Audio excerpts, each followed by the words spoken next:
Hey guys, this is Mr. Little again here to tell you guys a little bit about Adobe Premiere. The main goal of this tutorial, of this like series of videos, I think there's gonna be like 3, 4 videos, is to get you guys into a program that can work a little bit better with sound. So Adobe After Effects does work with sound. You can put a music track behind stuff, but it doesn't export it that well, and it doesn't work when you got multiple tracks of stuff. It's also hard to connect the video with the audio sometimes, as you'll see hopefully through the project. So when you first open up Adobe Premiere, you're going to get a window kind of like this, and you're just going to go to New Project.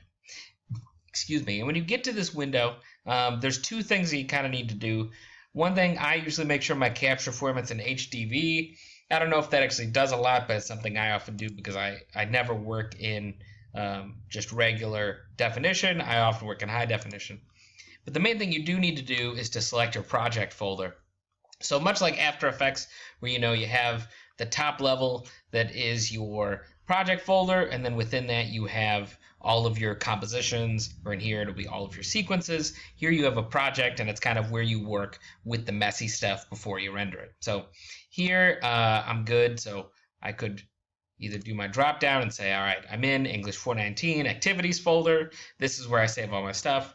I could also go browse and find it this way. So I just have a folder of all the activities we do in class, and that's where I'm going to put it. So I'm just going to select that folder.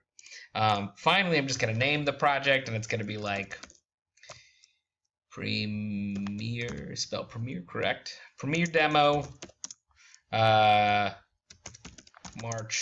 2016. So I'm just saving this so that I remember where it is and how it's working. So I'm going to click OK. And immediately, once Premiere is done, we're going to get a window that's very similar to what you guys have seen in After Effects, right? So you will see here is a window where you import media. Here is going to be a timeline. And up here, and we'll make it bigger in a second, is going to be a window where you can actually kind of see what you're doing. Much like previous ways that we've worked with After Effects, as you can see, there's multiple tabs up here. So there's an effects tab that'll later become important, an audio track mixer that becomes important. So this will become important for us. Likewise, over in project window, you can see that there are other things. We're eventually making into effects here, much like we've gotten into effects with After Effects, but primarily we want to go with project. The other thing to note is that these are your main tools to work with, and the two that I focus on are the arrow, the selection tool, and the razor tool. So let's get started. I am going to import some media, so you can either go File, Import, or you could just, like I like to do, I like to just double click on the window right there. And I'm going to import some After Effects files that I've done from a previous project, so I'm going to go with Visuals 1, and so this is an After Effects file that has no audio attached to it. So I will open this guy up, and then let's say I also have, some music. No, I'll bring in music next time. So tune in next week for working with audio. And then what I'm going to do from here, much like you would do with After Effects, is I'm just going to drag this guy down into my timeline, and when I release, you will see that it both creates a timeline and it shows me a preview. And if I want to preview just by clicking on things in here, I could click on the thing and hit play. And I'd see a little, it'll load, and then it'll show me tiny, tiny preview. Cool, cool. But out here, I can put the time indicator where I want it to be. I can click play, and also I can get a preview. So as you can see, I made this video for the Purdue OWL, Purdue Online Writing Lab, to recruit people to make videos. It's an endless cycle of video making up here in Mr. Little's life, and this is what I do. So you'll see some of the, I'll just scroll through it a bit. Some of the visuals in here are basically explaining to people what are some of the podcasts that have been in the OWL before, how far is the reach of the audience of the Purdue OWL, how many people are going to see the videos that these people make. Trying to get them to see the things. So you can see this is all very similar to the types of things I'm asking you to make in After Effects, right? There's some numerical data, there's some visuals that come up, it's all good. So I'm going to hit the space bar to pause this. So once you have your asset, once you have your After Effects stuff like this inside of Premiere, there's a couple of tools that I think are very important to work with. One of those tools is going to be over here, the razor tool. So let's say I want to, for example, I go through this, what is a vidcast part, and let's say I go to this globe bit. And let's say I want to just separate this one globe piece. So here, I'm going to scroll through. I get the number 1, number 2, and number 3, and then it zooms in. So let's say I want to separate this one bit from the rest of the video. What I'm going to do, much like you would imagine, I'm going to go to right, let's say right here when the visual stops. I'm going to get my razor blade tool out, and I'm going to go right up on this line and click. And you'll see that it separates it, it splits the clip, and it's actually much, much easier than you're going to get in After Effects in terms of splitting. Then I'm going to go back to my selection tool. I'm going to move this bar just a bit again to the end right before it zooms in. And I'm going to go over here again and click again. And one thing I could do, in case you didn't know, this is a scroll bar here at the bottom, which is this gray thing. It doesn't look much like a scroll bar, so that's why I tell you this. And if you go onto either of these two sides, onto this gray box or this gray box, it is actually a zoomable handle. So if I click on this and scroll it in, it will zoom in and out, as you can see. So if I want to get more exact with what I'm cutting, I can zoom in a bit and move kind of like within there. So we can see this is the clip that I want. Good, good. So now, as I zoom out a bit, I'm going to go back to my selection tool, and I can select this guy. I can pull him all over the place. Cool.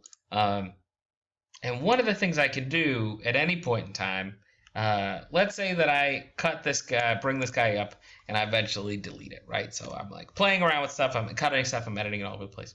And I get to the point where I say to myself, oh, I bring this globe in, but I actually do want the first number to come in before actually the cut starts.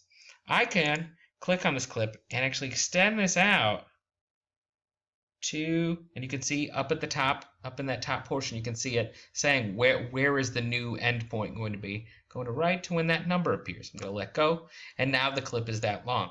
So you can see as we're working cutting and kind of lengthening in this window, it's not necessarily cutting definitively. It's not like once you make a cut, it's always that forever. Like I could even go in, because these two clips are the same distance apart, I can just pull this over, and now these will actually be, it'll show me the whole point, almost as if it was the same length. And if I wanted to, I could even just delete this guy off, and I could pull this guy all the way out to its normal length. So, but cutting those things, let's say now, instead of I want to make it so it's just focusing on this clip, I want to extend this moment. So it comes in, and I have this voiceover that actually goes longer than this clip allows, because it goes in pretty quick too. So like I'm saying these numbers, it'd be like number, and then I'm going to talk a little bit about this. Oh no, it moves in too quickly. So I need to extend this moment.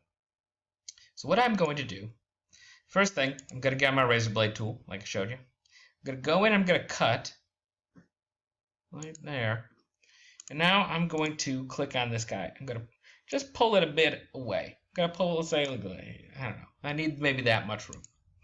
Now I'm just going to go right to that moment, right to here, and I'm going to click this camera button. And I use this camera button all the time. So I'm going to click Export Frame, and what this allows me to do, I'm going to click it, and it says I can export any singular image that matches the video. So here I'm just going to go like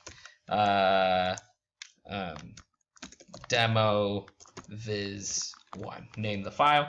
I want it as a PNG just because I think PNG is better than JPEG.